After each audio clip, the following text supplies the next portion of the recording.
Well, it's the time for all ages, and my compatriot here, Raphael, uh, is going to tell us about a particular creature of the earth, one of our relations, that he is particularly passionate about. And we're going to learn a little bit about that creature today, right, Raphael? Yes. Okay.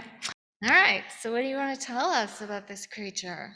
So this creature is called a pangolin, and So, not a penguin, right? no, a pangolin, Pangolin. Okay.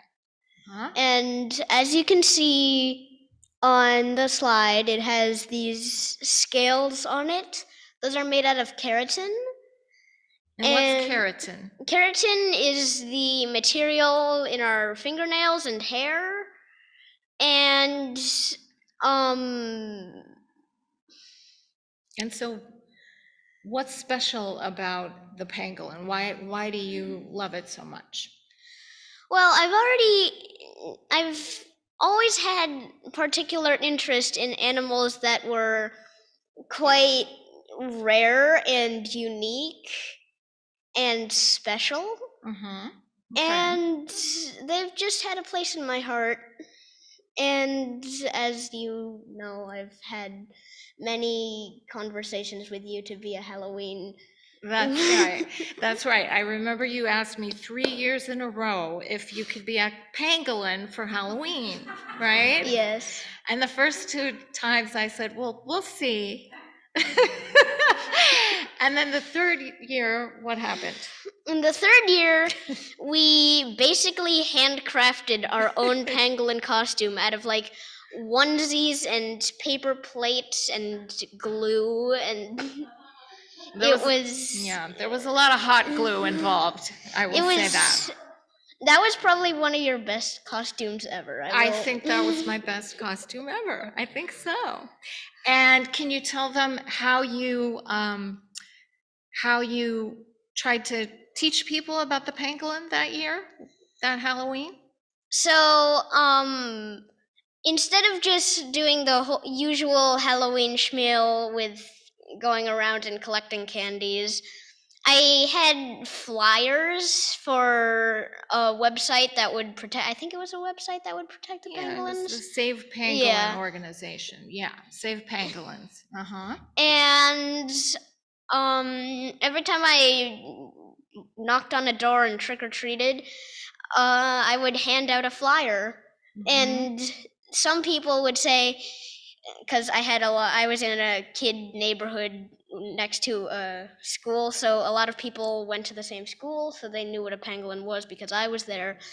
But so some people said, "Oh, I know what it is." And then I'd also teach other people about it. It was quite a act. It was quite an interesting Halloween. I will say that. And okay, so I think folks need to know why the pangolin is in trouble. Yeah. Right?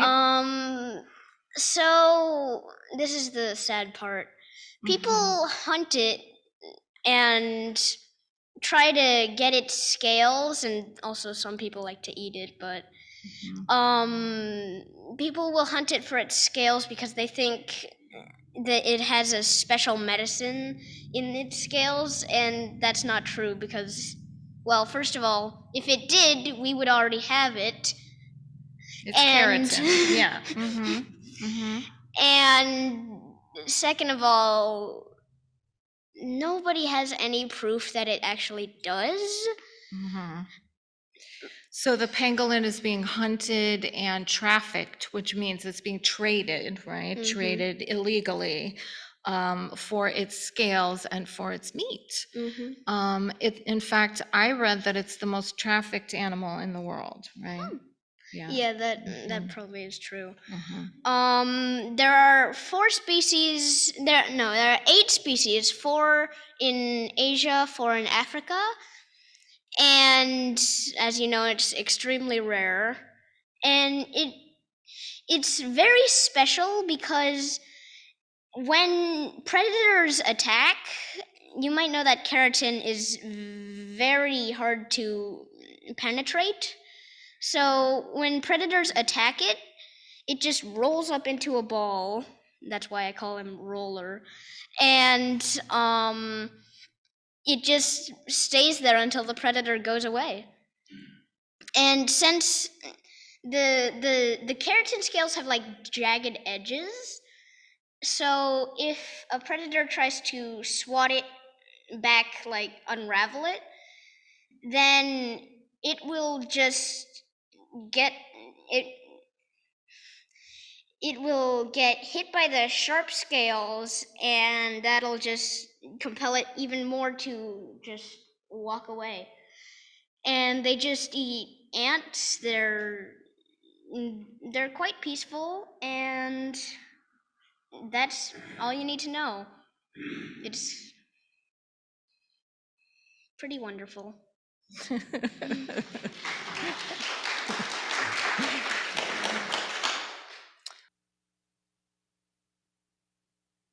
It's community. All blessings on each gift and on each giver. Well, we've come a long way since Earth Day was first declared, first established in 1970, back when there was no Clean Air Act, no Clean Water Act, no Environmental Protection Agency, and little environmental regulation. Businesses could simply spew out whatever they wanted to into the air, the water, and the land. And we've come a long way since Al Gore first stood on a stage in 1990 and showed us a lot of graphs that warned us of the patterns of global warming, as we called it then. We've come a long way in our thinking and in our understanding, but unfortunately not in our behavior as a global society, as a global species.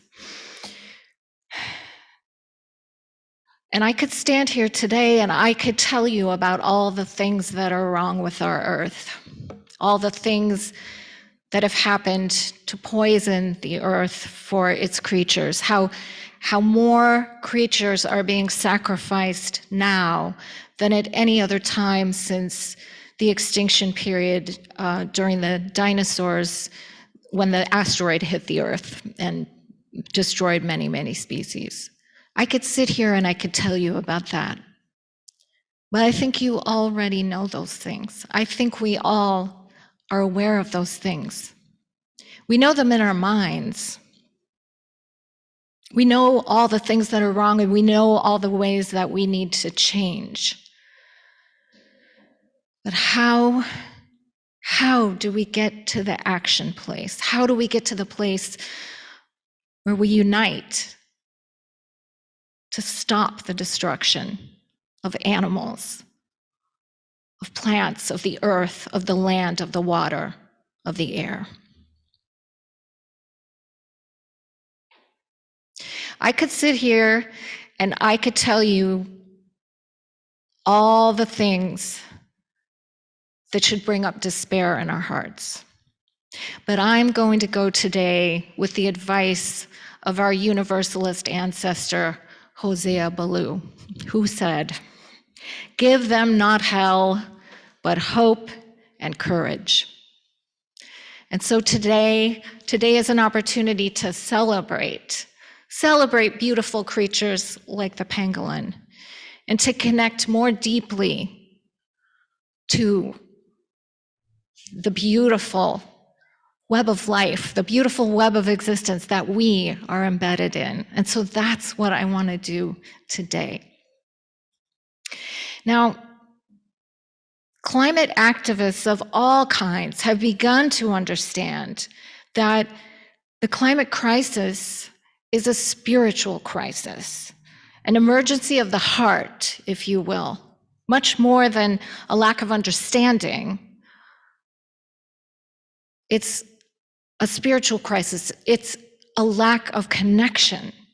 We have created human environments that lead us to believe that we are separate from nature, that we are not embedded in nature, that everything that happens on this planet does not impact us.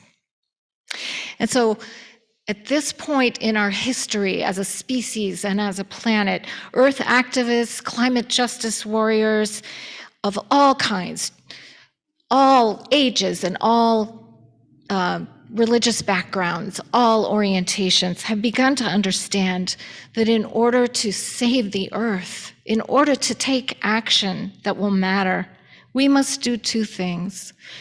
First, we must understand that we are not separate from nature, that we are a part of the whole. We are a part of nature.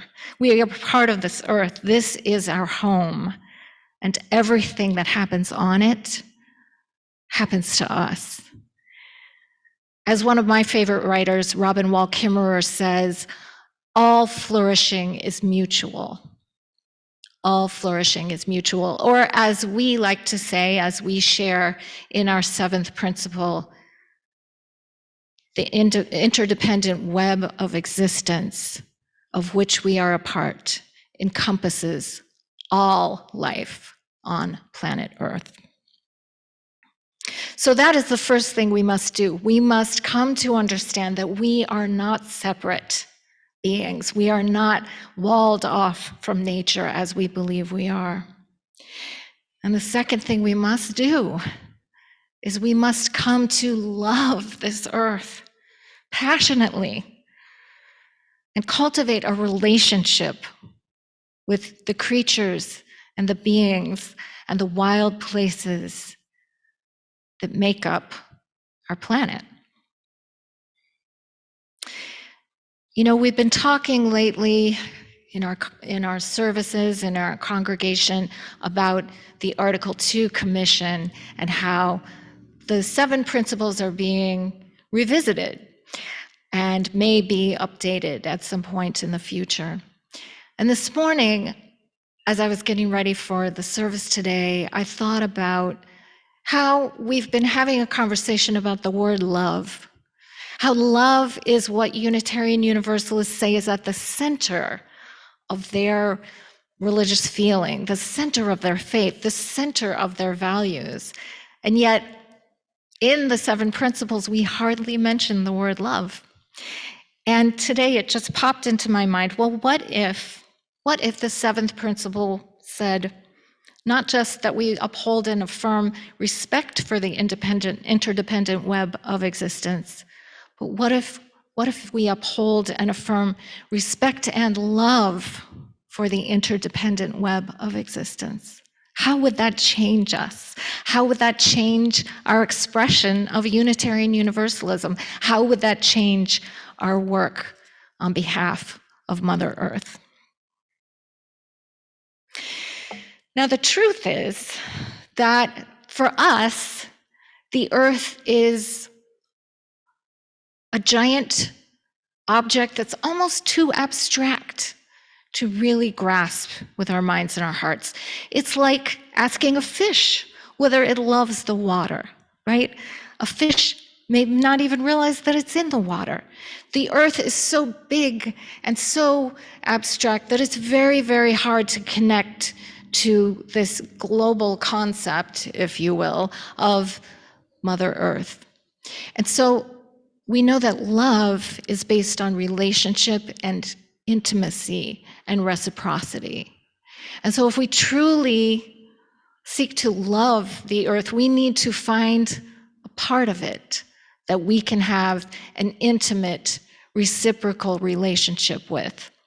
And so there are many, many ways to do that. One of the ways is to cultivate a relationship with a special wild place that we visit more than one time and that we get to know over the seasons, that we have an enduring long-term relationship with.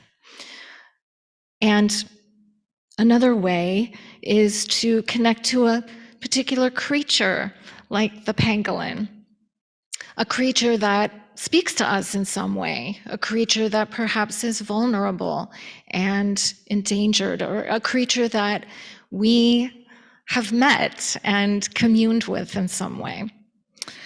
Now, I want to talk to you today about a writer named Victoria Lortz, who wrote a book called Church of the Wild.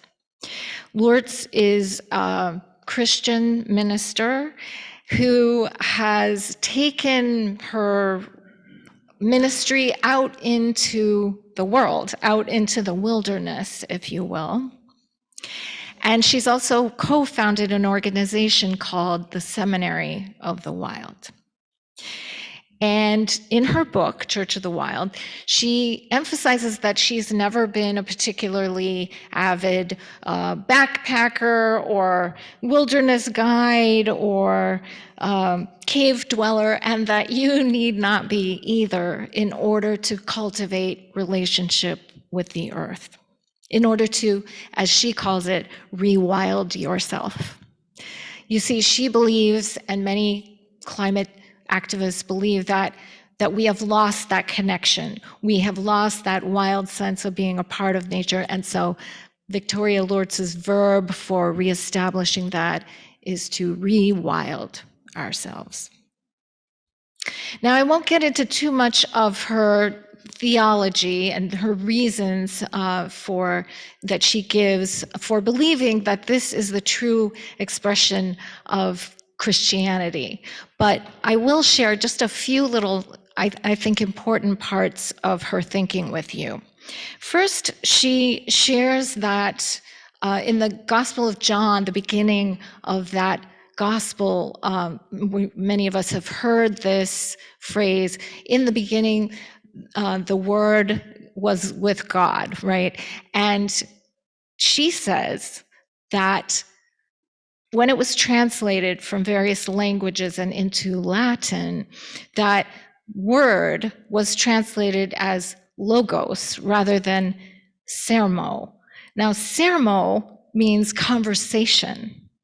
And so for her translation and her explanation of the Bible, she believes that it should say, in the beginning was a conversation, and the conversation was with God, and that God created the world through a sacred conversation, and that this world is still in conversation with us and with all that lives and breathes. And so that's one of her kind of core concepts.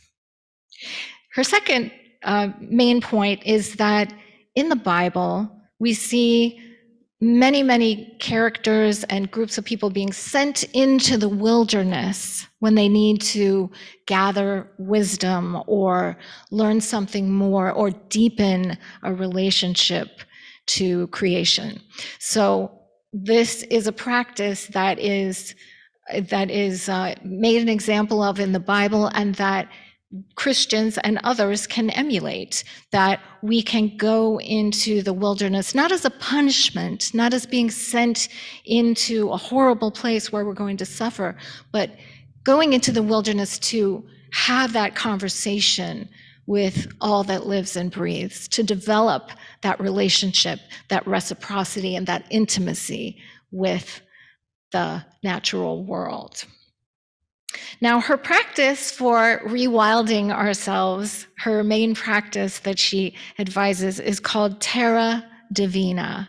And it's based on something you may have heard of before, a spiritual practice called Lectio Divina, which is involving the reading of a sacred text many, many times in order to deepen our understanding, not of the ideas necessarily in the text, but of the aliveness of the language of the text, for us to have a holy conversation with the text and with the writer of the text. And so Victoria Lortz has created this practice called Terra Divina in order for us to go into the wilderness and deepen our conversation with whoever we find there. And so this is an invitation to wander, to enter into a conversation with the living earth, and to practice this whenever and however it is comfortable for you. Today, I want to take you through that Terra Divina process. And so I just want to invite you to engage with it in whatever way you would like to. If you just want to listen today and let the ideas wash over you, and that's all, that's totally fine. But if you would like to, I invite you to enter into a slightly deeper practice by thinking back to a memory you have of a beautiful place, or an encounter with a wild being, whether it's a tree or an animal or a mushroom or a shoreline, an ecosystem, or a little patch of ground in your backyard. Whatever it is, if you want to, call up that memory today as I take you through these steps and see what happens. Feel free to close your eyes if you would like. Feel free to orient yourself in space. Put your feet on the ground if you would like to get a little more comfortable. Deepen your breathing. And I invite you to enter into this guided practice with me. Go ahead and close your eyes if you'd like. The practice is derived from this ancient monastic practice, Lectio Divina. And I want you to prepare now, if you need to, by packing a bag with water, sunscreen, a hat, whatever you might need for your wandering. If you'll be wandering alone, you might want to make sure that someone knows where you're going and when to expect you back. You might bring your journal with you, maybe a small chair if you have one, or a blanket to sit on if you like. Now, go to whatever wildish place seems to be calling you. Today we can do that in our minds, but I invite you to go there in body and spirit some other time when you're able, when you have the time and the space to do that.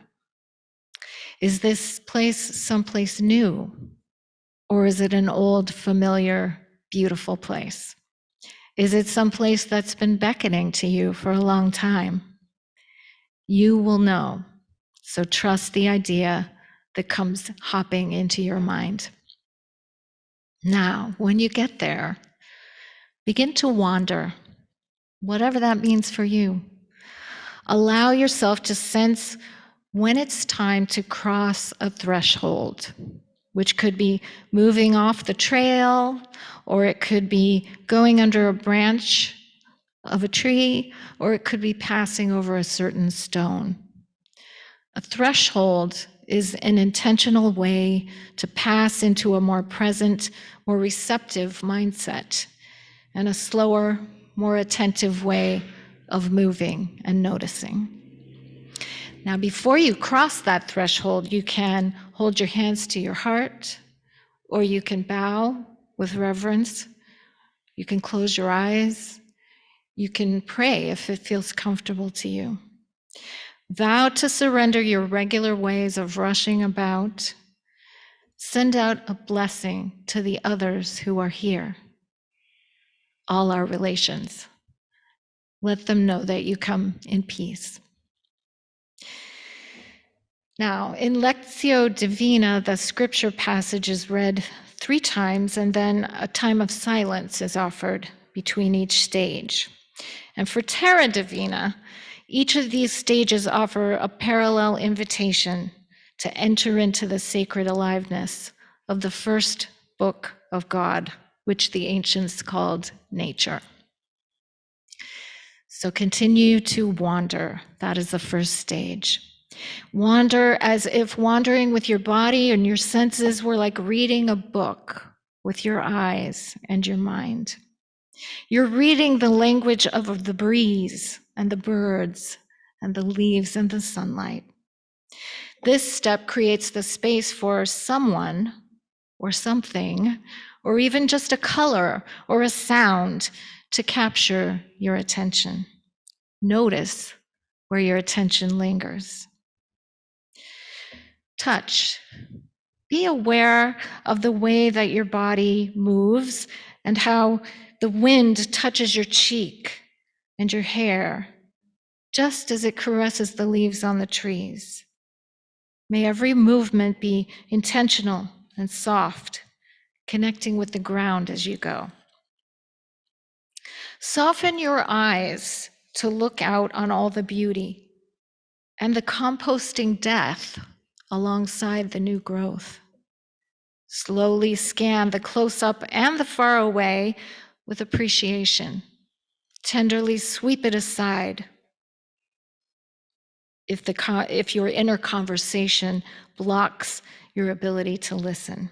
Just take a deep breath and let it go.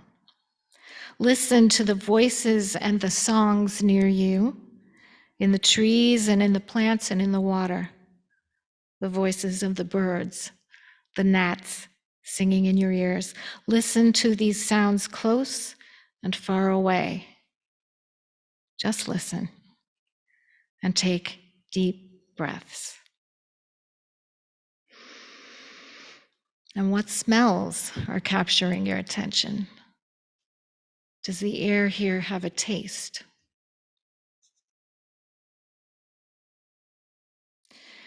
Now, the second step is to attend.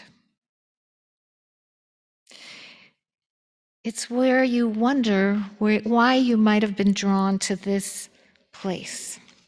This is the time for deep listening to the land and to the others whom you might have been drawn to sit and meditate with. Enter into conversation with these others. Risk it. Move close and settle onto the ground if you like. Ask permission to converse with this particular other. Using all your senses, offer your full attentiveness. What is moving here? Who is in relationship with whom? Listen closely, then listen farther away. Look very closely, and then you could flip over and look as far as you can into the sky, if that's available to you. Feel the earth with all of your senses. Now use your imagination to guide you. When you watch the cloud or the little wren bringing a bug back to her nest or the tree, what might be happening here? How is this tree connected to the earth? What does it look like beneath the soil? How many creatures meet here? And who was born here? Who died here? Do any unexpected words or images come to mind? Is a story starting to be told? Now, if you'd like, mirror in relationship what you're seeing. You see, when someone is whispering to us and we're having a conversation with them, we tend to whisper too. So do this. Mirror the other's movements and sounds and energy. How might they also be mirroring you? Notice deeply and give praise in your words or in your heart. You could compose a quick poem or sing or draw or simply list what you appreciate about this other and be specific. The third step in Lectio Divina is to respond. So in order to engage fully in this new relationship with an open heart, you can respond with your voice by sharing what's coming up for you, or you can share a memory. What memory is coming up? It might seem random, but pay attention. There's a connection there.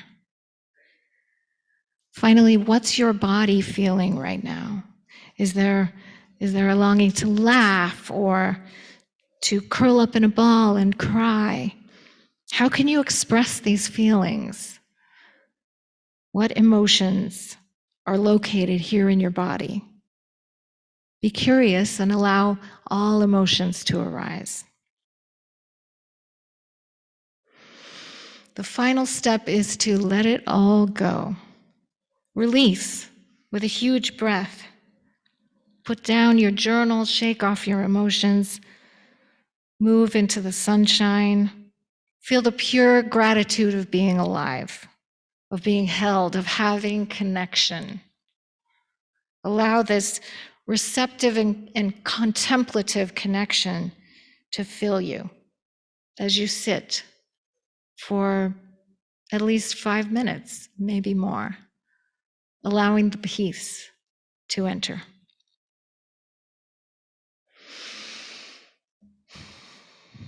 Now, it's time to leave this beautiful place. But before you go, offer gratitude, a gift of your presence, and thanks for this sacred conversation. Leave a bit of your hair, or read from your journal, or simply offer a bow of appreciation. Cross back over the threshold. Cross again as you re-enter the world of your responsibilities. Recognize, though, that you are a bit more yourself than you were before, thanks to your encounter with the sacred. Amen. And when you're ready, I invite you to open your eyes and come back into the room here in the sanctuary or into your Zoom room. Flutter your eyelids open, take a few breaths, feel your feet on the ground in this room. Or move your fingers and toes if you like. Just let your body readjust to this space. Now, if we were really in the Church of the Wild, we would have time to head outdoors and do those things that we've just heard about. But unfortunately, we're not set up for that. We're not the Church of the Wild, and we're not set up for that today in our congregation, although we have some beautiful grounds, and I invite you, if you would like, to wander when you like to. Luckily, though, our Mother, the Earth, is set up for that. And she is calling to you with this beautiful sunshine that we have today. So, I invite all of us to spend some time rewilding ourselves, entering into the sacred conversation with all that is. It need not be an all-day hike or even a trip to a faraway place. It can be right in your backyard or on your sidewalk, right outside your window. All you have to do is allow the connections that will bring the love and the beauty, and yes, also the grief. For only through allowing that sacred intimacy in our hearts, that sacred intimacy with Terra Divina, can we hope to have the courage to fight for and with all of our relations, to save our precious one and only home. Thank you. May it be so.